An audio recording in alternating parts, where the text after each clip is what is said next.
What is up, you guys? It's your boy Johnny. Hope you have an amazing day. Today, as you can tell from the title of this video, I'm going to be showing you my best controller settings for Apex Legends Season 8. Now, do please bear in mind, with Season 8 only being out for a short time at the moment, these settings aren't just set in stone. But if I do end up changing up my settings over time, then I will be sure to update you guys with a further video. And if you end up watching this video after that video has been released, then I'll be sure to update the iCard in the top right of the video and also in the description down below to redirect you to that updated video. But before we get into these settings, guys, if you guys are brand new around here and you enjoy Apex Legends content such as this, then be sure to subscribe. And also don't forget to turn on post notifications, that way you will never miss out on another video. Also be sure to join me every Thursday at 8 PM GMT on this YouTube channel, where I will be doing a push for platinum live stream where you guys can get involved and all in all just give me a helping hand to receive platinum rank. Nevertheless, guys, enjoy the rest of this video and I'll let Present John take over. See you guys in a bit. So the first one I'm going to start off with is the interact prompt style. I leave that on compact. It normally is on default as usual, but because I've played the game for quite a while now, I know obviously what type of Evo shield gives as much shield as possible, or what amount of shield it gives me. So I'll just leave it on compact. It just makes the game a little bit more cleaner, I think, in my opinion. Button hints, I like to turn off, obviously, like I say, because I've been playing this game for quite a bit as well. I already know that my left bumper is to do my ult, and to do my left bumper, right bumper put together, that does my ultimate. Crosshair damage feedback, I like to do the X with the shield icon as well. I just think it is a bit nicer, I'll be honest with you. A lot of people tend to just have this off because I think it's a bit too like irritating, or it's just a bit useless, to be fair, to just show like the crosshair damage feedback on it. But you know, in my opinion, it just kind of reminds me a little bit like Call of Duty, and all in all I am comfortable with that. So you can try this if you want to, but if you feel like it's a bit too much, then either do X or turn it off. Damage numbers, I like to keep on stacking. This just helps obviously when I'm in a fight. Obviously, if we are like spraying someone, or if I'm lasering an enemy, I can actually tell my teammates that, oh, they're 56 flesh, they're 56 purple, they're 48 gold, all that type of stuff. Ping capacity, I like to just keep on default. A lot of people keep it on faded. I don't really see the difference, to be fair. Like, doesn't really make much of a difference to me. Obituaries, obviously, I keep on. Minimap rotation, I turn off completely. Weapon auto cycle on empty, I turn off. Like, guys, just seriously, just turn this off. Like, it's so much more easier, because like, let's say in a situation where if you don't have a gold magazine like what they introduced in Season 8 and you run out of ammo, if you need to reload on that other weapon, you're in big trouble and you could end up costing a big gunfight. Auto sprint, I just turn off. Like, I don't understand why people actually have auto sprint on. Like, maybe it's just ease of use or something, or if you want to keep doing like kunai flips if you're a Rife main, for example.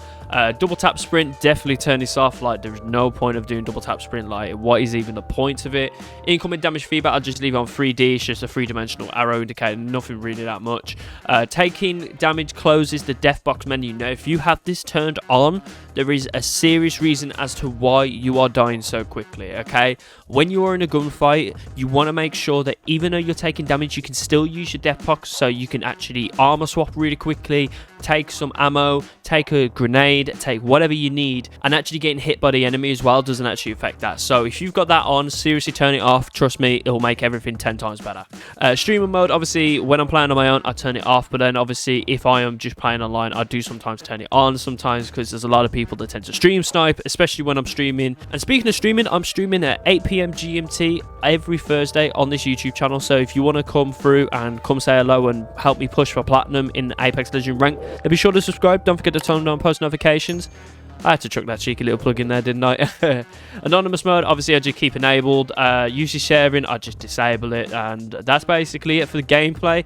Now, the main juicy part, the controller. Button layout, I like to play on button puncher. Now, the reason why is because this takes me back to Call of Duty days, where this is technically the tactical on Call of Duty. So you're using your right stick as the way to do your crouch or your sliding, and the B button is to do your melee or circle on PlayStation. Then stick layer, I'll just leave on default. Obviously, if you played on Southpaw Legacy or Legacy Southpaw back on Call of Duty, you might feel a bit more comfortable with that. But personally, I've stuck with default. I'm really comfortable with default. It's basically my habit now, so I don't really need to change it or edit it in any way, shape or form to play on Southpaw or Legacy. Next one is interactive reload button. I just leave this on tap to use and reload. I'm pretty sure it stays on hold to use, I think, or it actually may just be on this one. I'm not too sure, but I've found this one super duper efficient. I've enjoyed this one so much more, and it just feels so much more nicer, I guess.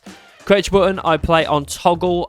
This is just a little bit easier because I actually don't really play much with paddles. I do have paddles on the controller if I want to. If that is the case and I do feel like I want to play on paddles, I will change this to hold. So if you're just using a normal Xbox, normal PlayStation 4 controller, then just seriously, just press on toggle. You don't really need to do hold because it can just affect your gameplay because you have to hold the right stick down when you are trying to crouch shoot or something.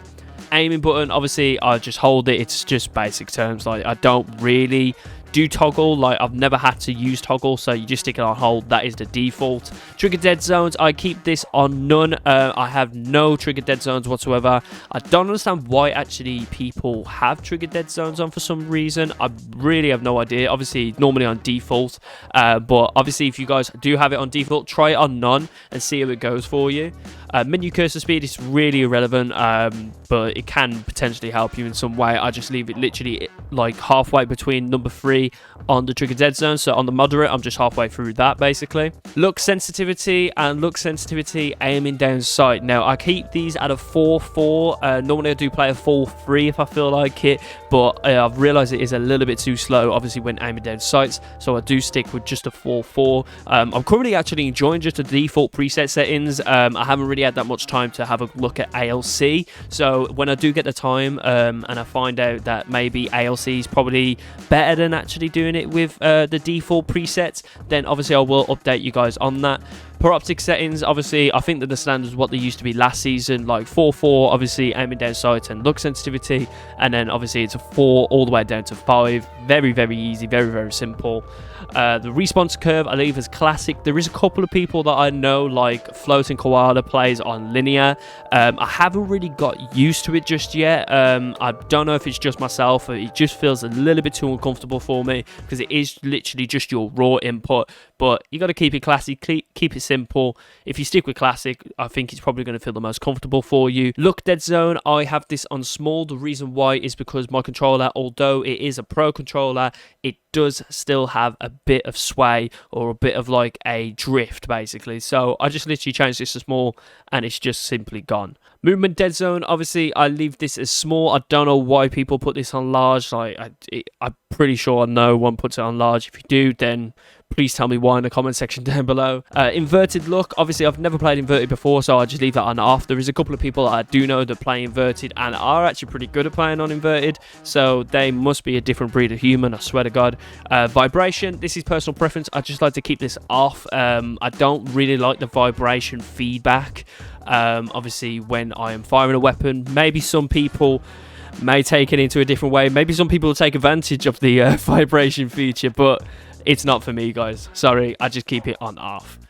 As for video, now this is obviously because I'm on PC, you get this option as well. So obviously I play on borderless window. This is just easier because I can like alt tab when I'm doing like my streams and stuff like that, or if I'm doing gameplay and trying to record some gameplay. Obviously I play on a 16:9 aspect ratio monitor with 60 Hz, so I stick with the 16:9. I've tried 1610, it just doesn't feel nice, doesn't look good at all whatsoever. Resolution, I play on 1920 by 1080. Some people do like to play on 1280 720. I don't really see the difference. I just stick with my native one and just stick with that one completely. Brightness, I like to keep on 100%. I can actually change this on my monitor itself. If it is a little bit too bright, I can just easily adjust it on my monitor and jobs are good in. But if you don't have that ability, then you can just turn this down to whatever feels comfortable for you. But you want to make sure that you can see like all like the dark shadowy edges, right? Because there is chances that people can actually be hidden in like dark edges or like dark parts of the map. So turning up your brightness can be a really big plus for you, as you'll be able to see them much more easily.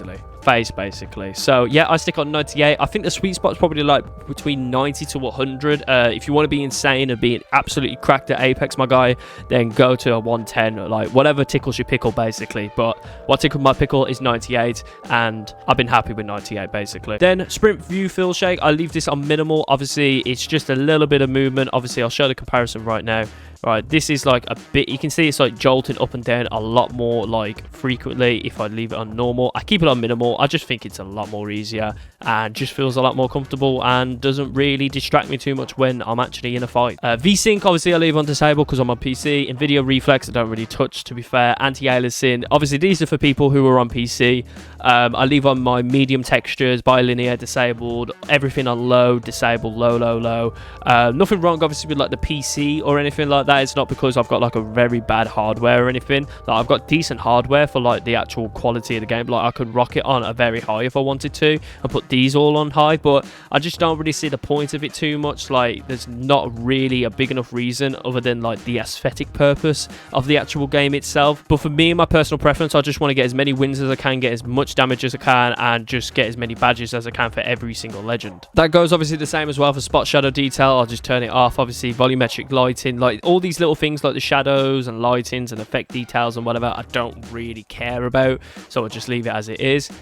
And then we move on to the audio. So my audio, it's somewhat important. It's probably not as important as obviously with the sensitivity and how like the inputs and all that stuff. So my master volume I leave on 80%. It just feels right to me. Like a lot of people, you can more than happily put this up to 100%. It's completely down to you. Obviously stuff like text to speech and text chat to speech, like I don't really care for. And yeah guys, that's basically it. That is all my settings that make me feel like I am cracked at Apex. But obviously guys, like I say, if there is any updates, because these aren't set in stone just yet, then I will obviously update you guys in the foreseeable future. But yeah guys, if you guys enjoyed this video, make sure you do go ahead and smash that like button. Also don't forget to subscribe and turn on post notifications. That's why you won't miss out on another video. And yeah guys, my name's been Johnny, and if no one's already told you, have an amazing day. Take care and peace.